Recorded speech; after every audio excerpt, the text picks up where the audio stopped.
When you're scrolling through your feed, it feels pretty harmless, right? Just killing some time.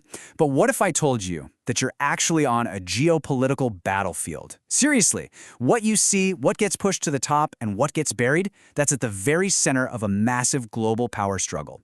This isn't just a tech story. It's about two completely different visions for the future of information, and they're on a collision course right there on your screen.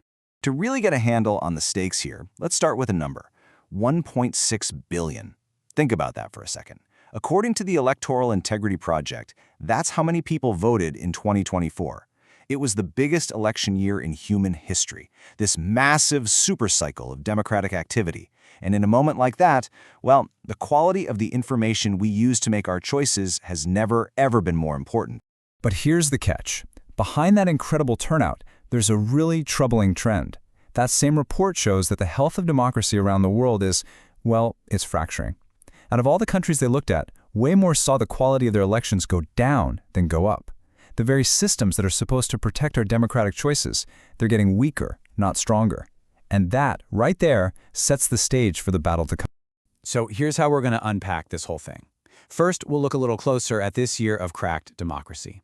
Then we'll dive into the three huge forces at play. You've got the European Union with its ambitious digital rulebook, you've got America drawing a constitutional line in the sand on free speech, and then there's the wild card, the insane acceleration of the AI arms race.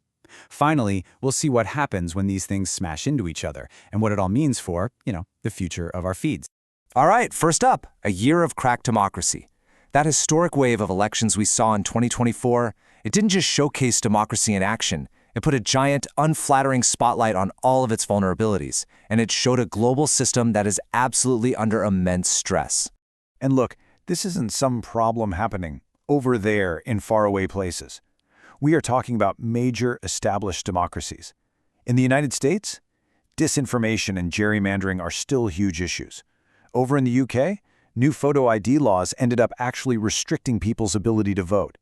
In India, there were serious questions about whether the Election Commission was truly impartial. And Mexico's historic election was tragically marred by widespread violence. This is the global backdrop for everything that followed. Okay, so that's the problem. And that brings us to our first major player trying to solve it, the European Union. Faced with this democratic decay and what feels like a digital Wild West, the EU decided it was time to step in, and they've rolled out this incredibly ambitious plan to regulate the whole digital space. Now, what's really important to understand here is how precise the EU is being.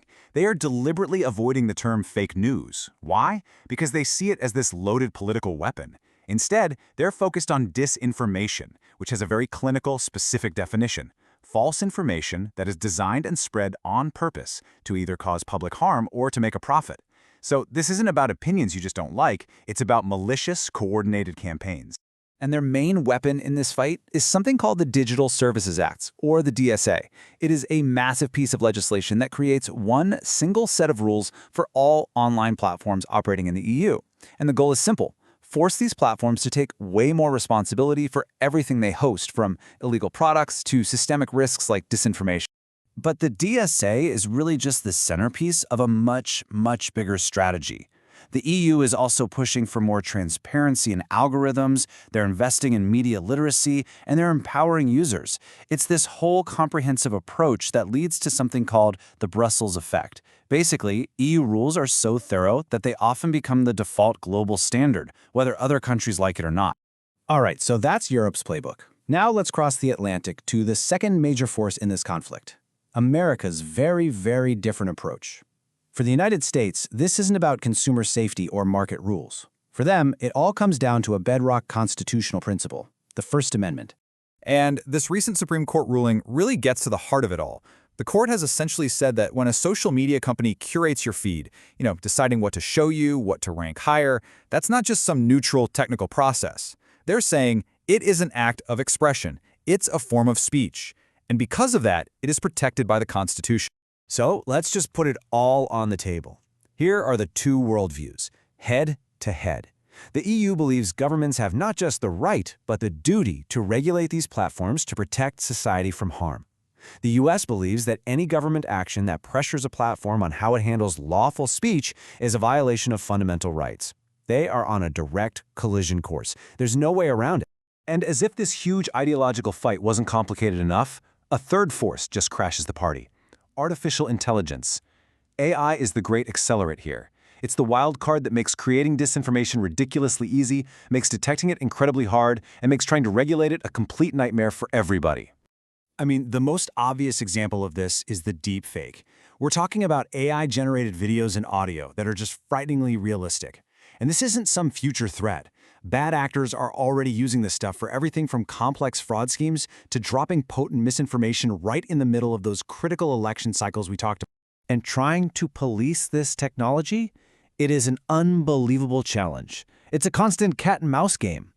The detection tools are looking for these tiny little glitches, unnatural eye movements, weird skin textures, tiny variations in a voice. But for every new detection trick we come up with, the AI models just get smarter, learning to hide the very things we're looking for. So, let's recap. You've got stressed-out democracies, two completely opposing philosophies on regulation, and a runaway AI arms race. What happens when these forces finally, inevitably collide? Well, let's look at a specific flashpoint, December of 2025. This is when the abstract debate became a very real, very public international incident. Over just 48 hours, things escalated fast. On December 23rd, the U.S. State Department took the pretty extraordinary step of slapping visa restrictions on 5 European officials involved with that DSA law. The accusation? That they were censoring lawful speech on American platforms. Then, the very next day, the European Commission fired right back, calling the move unjustified and a matter of serious concern. But you have to ask yourself, why visa bans? That seems like a really specific and aggressive tool. Why not just file a complaint with the World Trade Organization or treat it like a normal business dispute? Well, the answer is simple. The U.S. doesn't see this as a trade issue. By using a tool that's normally reserved for, say, national security threats or human rights abusers, the U.S. sent an unmistakable signal. It views the EU's digital rules as a direct attack on American sovereignty and its most fundamental constitutional values. This isn't a trade spat. This is a foreign policy conflict now. So where does this leave you? Where does this leave all of us? Well, the average internet user is now caught smack in the middle of this high-stakes geopolitical battle between two totally different models for how the internet should be run. So let's just lay it all out one last time. For the EU, the goal is a safe, trusted online space, and their main tool is big, comprehensive regulation, like the DSA. They see platforms as powerful gatekeepers that have duties to society. For the US, the main goal is protecting expression, and their tool is the Constitution. They see platforms not as neutral utilities, but as speakers in their own right. And at the very heart of this whole thing is the filter bubble. You know, that state of intellectual isolation you get into when an algorithm just keeps feeding you what it thinks you want to see. The EU wants to regulate that algorithm to burst the bubble and protect you from harm. The US argues that the platform's right to create that bubble in the first place is a form of protected speech. Their methods could not be more different, and the outcome is going to directly shape the world you see online. Which leaves us with the billion-dollar question. The whole idea of the internet was that it would be a single global network. But now you have two of the most powerful democratic blocs in the world enforcing two completely different sets of rules. So can a truly global internet actually survive this fracture? Or are we just heading toward a world where your reality is literally determined by which side of a regulatory line you happen to live on?